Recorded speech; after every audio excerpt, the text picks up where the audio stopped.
Bonsoir et bienvenue dans cette édition. Voici les titres. Effet indésirable après l'injection du Pfizer, 174 personnes ont fait l'objet d'un signalement. Les données de pharmacovigilance sur les vaccins contre la Covid-19 ont été dévoilées.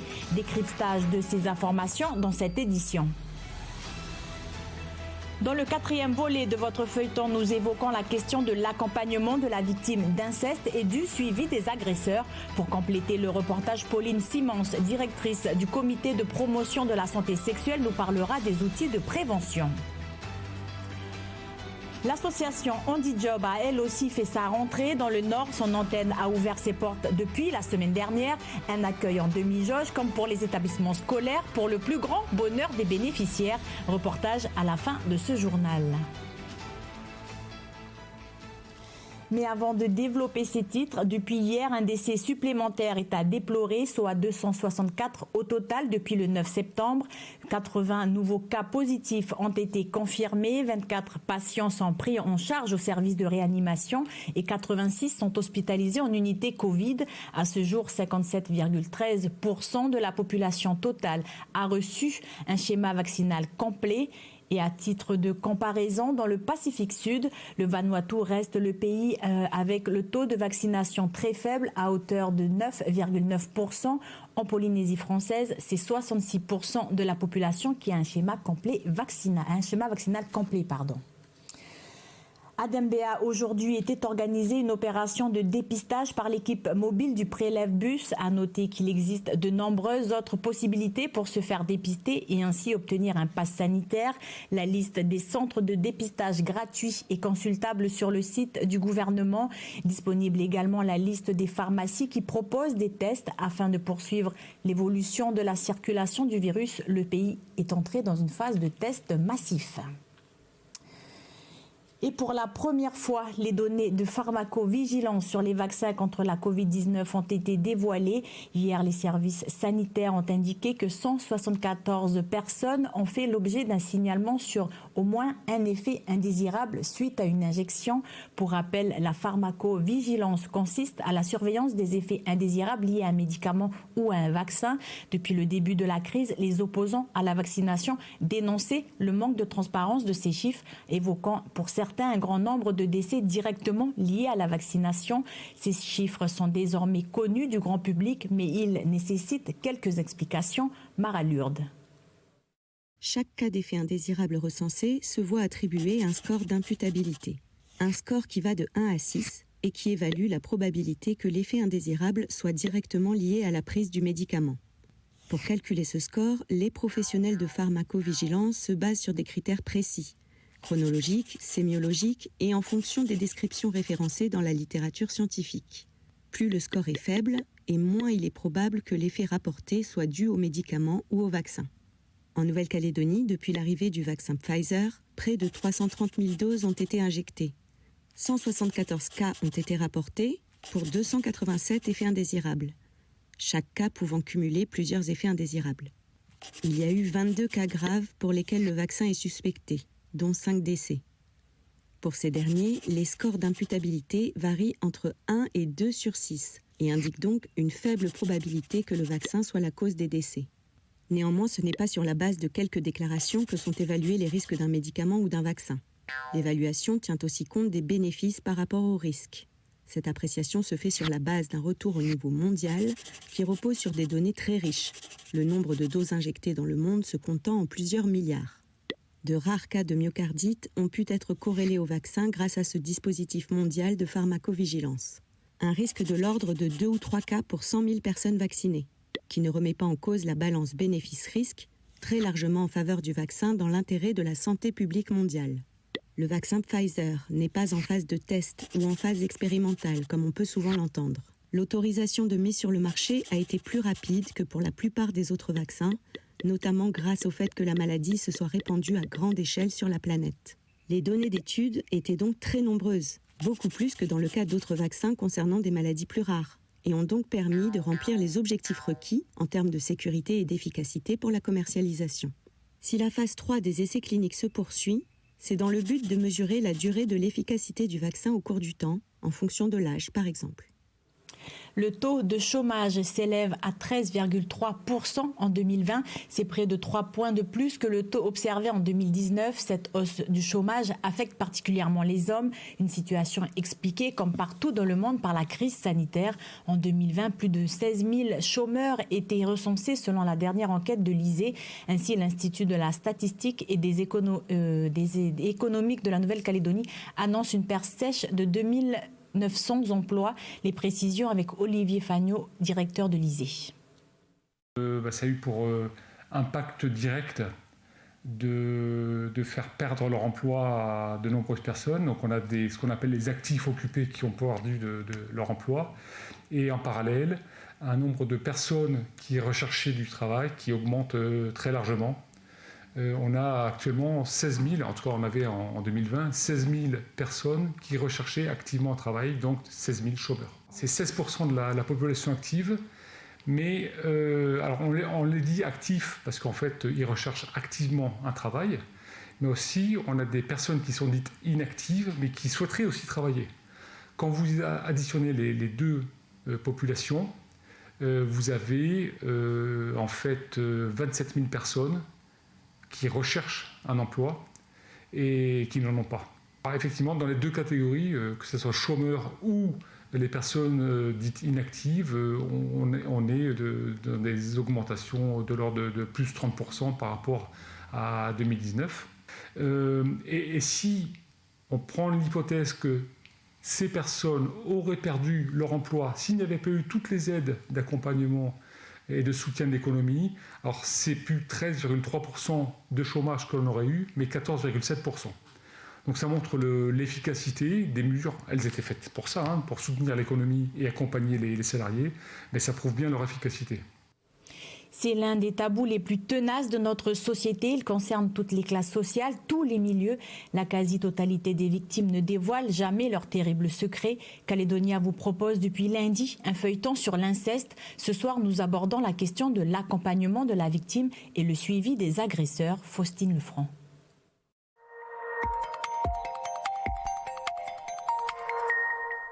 Il n'y a pas eu de procédure judiciaire personnellement dans mon histoire parce que j'ai pas... En fait, déjà, le fait d'avoir en parlé, c'était déjà beaucoup. Porter plainte, ça aide à cheminer, mais ça peut aussi aider l'auteur à arrêter de commettre ses actes. Mais à ses 17 ans, en fait, je me dis pas, il faut... tu vois, il faut que je porte plainte comme ça et il va arrêter de... Moi, ce que je voulais, c'était juste me libérer du poids que je portais. L'autre problème qui se pose, c'est que les auteurs qui purgent leur peine de prison et qui ressortent et qui reviennent à la tribu ou au village ou en ville, en fait, on ne sait pas s'ils vont recommencer ou pas, ou s'il y a de la récidive qui est possible ou pas. Les enfants, il faut qu'on ait un œil dessus, peu importe ce qu'on est en train de faire. Même si on est occupé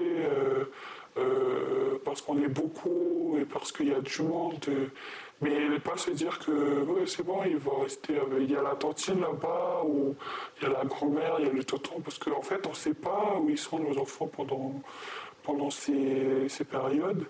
Et peu importe où on est et avec qui. Ce qui est vraiment important, c'est d'avoir un œil dessus tout le temps. Enfin, c'est la vigilance, quoi. L'auteur, il a été sanctionné, donc il a été écarté, il a été jugé, condamné et tout, il est revenu. Donc, moi, je travaille aussi ce retour-là. Parce que c'est important au niveau du rôle, de la place qu'a ce jeune-là qui est agresseur et cette victime-là dans la tribu. Parce que c'est dans la même famille, c'est dans la même tribu. Donc il faut permettre ce bien-vivre-là. Mais pour faire ça, il faut rencontrer la famille, et la famille de l'auteur et la famille de la victime. Ce n'est pas arranger la situation en termes de place de l'agresseur et de la victime, de le sortir et de le laisser sans suivi. Non, quand on fait un signalement, il faut quand même s'assurer de ça. en perspective, parce que l'agresseur, il ne va pas vivre là-bas. Il va toujours, n'importe comment, revenir ici. Donc il y a tout un accompagnement. Pauline Simons, directrice du comité de promotion de la santé sexuelle en Nouvelle-Calédonie, est l'invitée de cette édition. Bonsoir et merci d'être avec nous ce soir. Bonsoir, merci à vous de me recevoir. Alors nous parlons bien évidemment de l'inceste dans ce feuilleton de la semaine. Alors quelle est la politique de prévention en Nouvelle-Calédonie sur ce sujet de l'inceste ? Alors nous, du coup, sur la prévention, le but, c'est évidemment que ça n'arrive pas. Donc on essaye d'agir avant que les choses, elles arrivent. Donc sur de la prévention, on est plutôt sur essayer d'encourager les enfants à en parler et à retenir cette fameuse phrase qui dit « mon corps est à moi ». Donc en Nouvelle-Calédonie, la prévention en santé sexuelle, elle est quand même portée par des associations et soutenue par des institutions. Donc Solidarité Sida, le comité de promotion de la santé sexuelle et Diversité NC. Et on agit essentiellement dans les collèges et les lycées.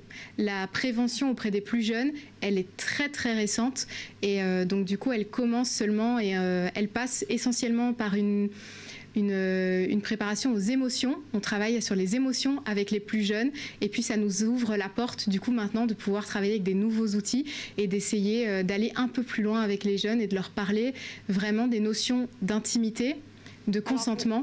Alors vous venez de le dire, hein, c'est tout récent. Est-ce qu'il y a, malgré cette prévention qui est récente, suffisamment de sensibilisation autour de cette question ? Alors évidemment, non, en tant qu'association, c'est jamais suffisant. On pourrait faire toujours plus de prévention. Les institutions, elles vont nous encourager, par exemple, à faire des séances de prévention dans les collèges auprès de toutes les classes de 4e, au lycée auprès de toutes les classes de seconde. Mais on n'a pas encore ce processus au niveau élémentaire. Donc nous, on n'intervient pas de manière systématique dans toutes les écoles élémentaires du territoire. Mais par contre, il y a un soutien des institutions. Par exemple, à notre outil Sans Tabou, quand on l'a développé, il a été tout de suite soutenu par la province sud. Aujourd'hui, la province des îles s'y intéresse et essaye du coup d'en parler et de le faire utiliser par ses enseignants. Mais c'est très très difficile d'entrer dans les écoles élémentaires en fait quand on ne l'a pas encore fait. Alors vous venez de parler de cet outil que vous avez à votre disposition pour aborder le sujet avec les plus jeunes. Alors quels sont justement ces outils dont vous nous parliez ? Alors nous, quand on a commencé à travailler dans les écoles élémentaires, donc sur les émotions, sur les stéréotypes de genre, on s'est rendu compte qu'il nous manquait quelque chose pour intervenir et donc on l'a créé, cet outil qui est l'outil Sans Tabou. Donc ce sont des cartes de jeu, des cartes situations qu'on peut présenter aux enfants sur lesquelles on discute ensemble et ensuite ces deux cartes qui parlent d'une situation où en fait il se passe la même chose mais il y en a une où tous les protagonistes en tout cas ils se sentent bien et donc on va la classer, on va la ranger dans ce qui est OK, dans un petit avec un petit couvercle vert. Et puis par contre, il y a une situation où là, ce qui se passe, quelqu'un n'est pas à l'aise, quelqu'un n'est pas d'accord, et où quelqu'un est triste. Et donc cette situation-là, on va la classer du côté rouge. Donc, est-ce que c'est facile de l'utiliser pour les enseignants du coup qui s'emparent de ce sujet dans leur classe ? Alors oui, c'est hyper facile à utiliser parce qu'en plus, il est accompagné d'un guide. Donc si jamais vous vous sentez pas très à l'aise avec une carte ou que vous comprenez peut-être pas instinctivement quelle situation est décrite, il y a un guide qui a été écrit où du coup on vous propose les questions à poser aux enfants. On peut l'associer aux émotions. Si les enfants ils vous racontent une histoire sur une carte que voilà vous n'avez pas du tout envisagé cette histoire, on peut toujours revenir aux émotions et essayer de distinguer avec les enfants. Bon si quelqu'un se sent pas bien, là on le voit sur son visage, on voit son geste, quand il met la main comme ça, c'est qu'il est peut-être pas d'accord.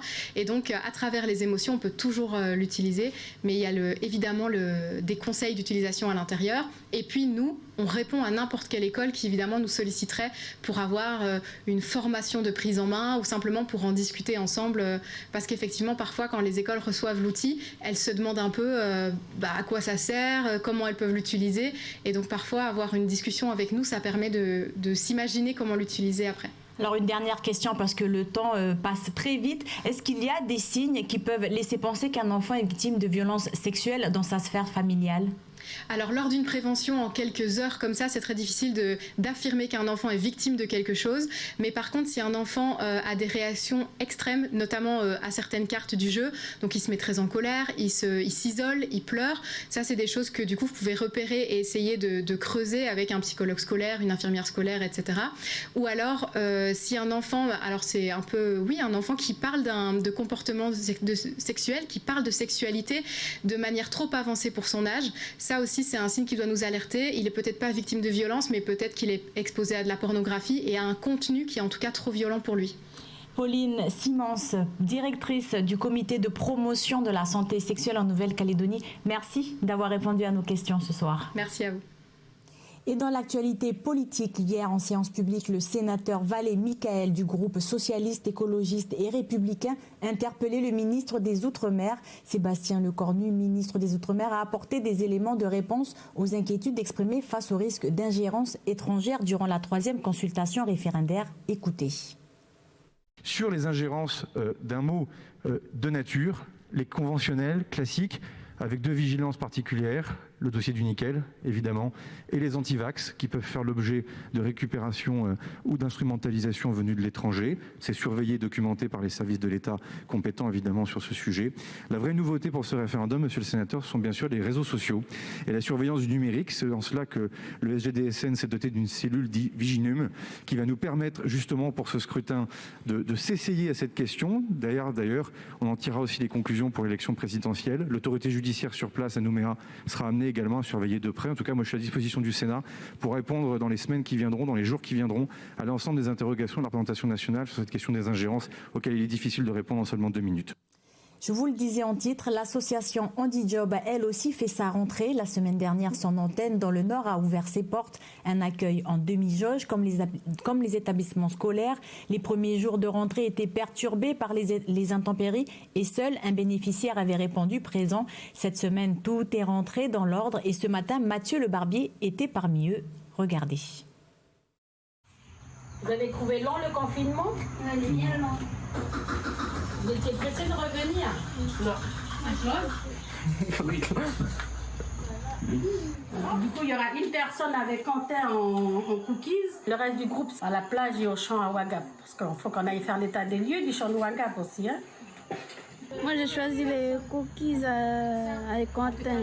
Les mains au savon, ensuite les gants et la charlotte.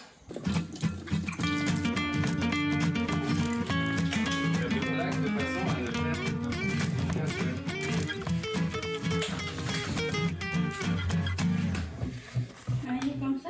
Oui, c'est très joli. Après, je rajoute la farine. Et après, tu rajoutes la farine. Je suis content de revenir à Handijob, c'est pour prendre plein de choses. J'ai trop envie de revoir les éducateurs, les autres jeunes, de sortir un peu de la maison. Je suis toujours ennuyée à la maison. Les socialiser, c'est un de nos chevals de bataille. C'est une de nos missions, on va dire. Alors, c'est difficile de les socialiser s'ils sont enfermés chez eux. C'est d'autant plus dur pour eux que c'est un public qui est déjà sujet à l'isolement hors confinement.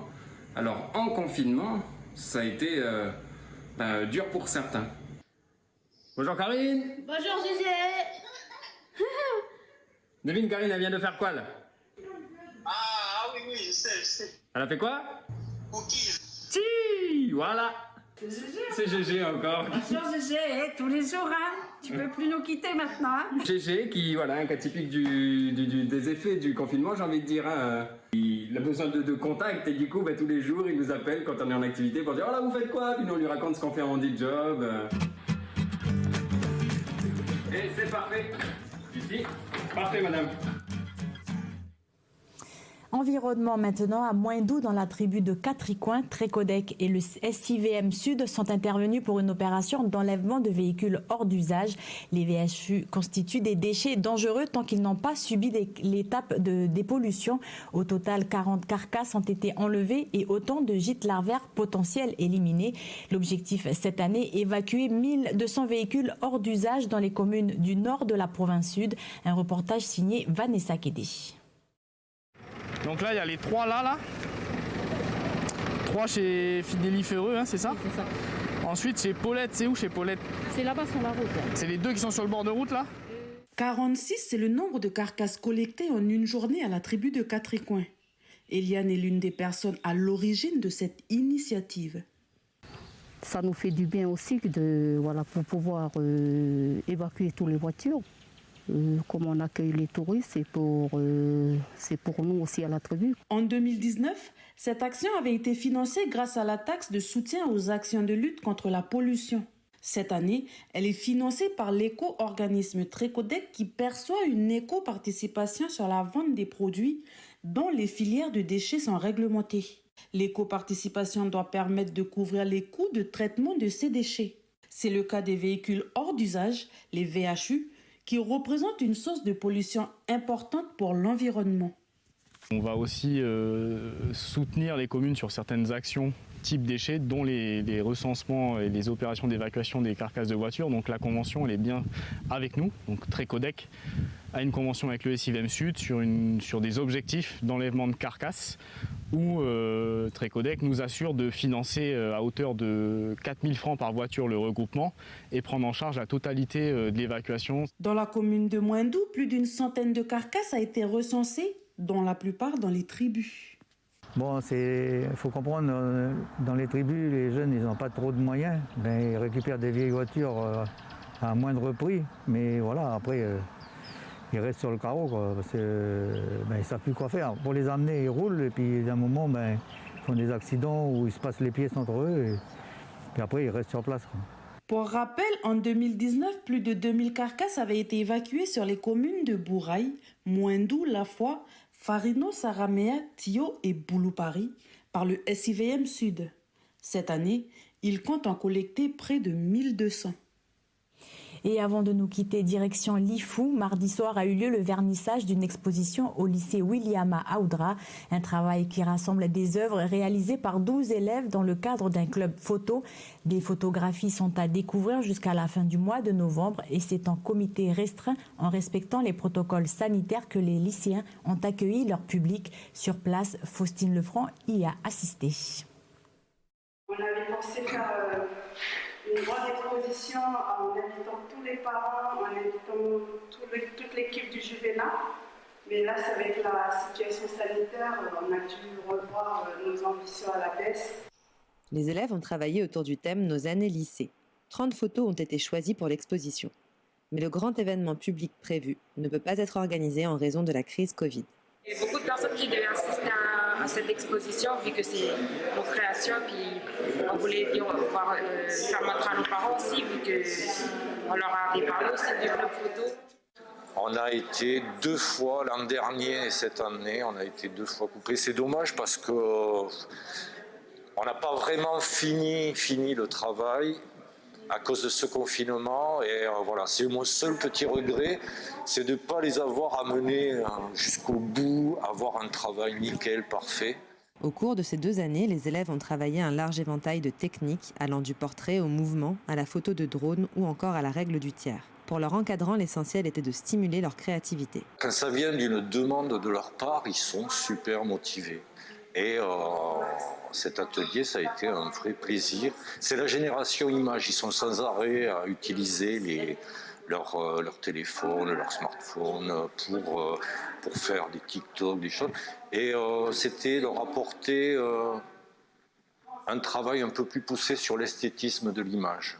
Au Juvénat des Îles, l'artiste de l'année est sans conteste Viné Pecheissi. Le jeune lycéen a remporté le prix Movielis du meilleur très court-métrage au Festival de la Foi, avec son film Le Lien Invisible. Et le club photo vient de lui attribuer le prix d'excellence pour saluer son travail de qualité au sein du club. On a accès à la biodiversité de l'IFO, c'est-à-dire on a un beau paysage, un beau environnement et je pense que c'est important de mettre en valeur. Et ça nous a permis aussi de s'éloigner un peu des cours qui nous prennent trop la tête et quand on est en club de photo, on s'amuse et ça permet de réfléchir à autre chose que les devoirs. Un prix du public sera attribué le 26 novembre à la photo qui obtiendra le plus grand nombre de votes sur la page Facebook du Juvénat des Îles Loyauté. Et c'est ainsi que se referme cette édition. Merci de nous avoir suivis. Belle soirée à tous en notre compagnie.